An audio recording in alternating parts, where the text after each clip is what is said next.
Poetry part నుంచి 3 questions ఇస్తాడు, వాటిలో నుంచి ఏవైనా 2 రాయాలి. దానిలో ద ల్యామ్ అండ్ ద టైగర్ దీని నుంచి కంపల్సరీ మీకు రిపీటెడ్లీ క్వశ్చన్ వస్తుంది. రెండోది వచ్చేటప్పటికల్లా రెఫ్యూజీ పార్ట్ నుంచి మీకు రిపీటెడ్లీ క్వశ్చన్ వస్తుంది. ఇవి 2 ప్రాక్టీస్ చేయండి.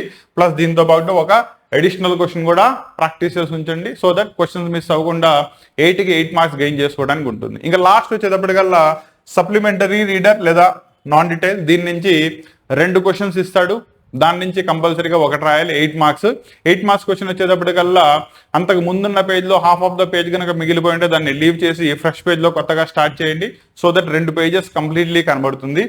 దీంట్లో the blind beggar and the dog story చాలా ఇంపార్టెంట్. దీని యొక్క ఎస్ఏ క్వశ్చన్స్ రిపీటెడ్ అడుగుతున్నాడు, జాగ్రత్తగా రివైజ్ చేసుకోండి.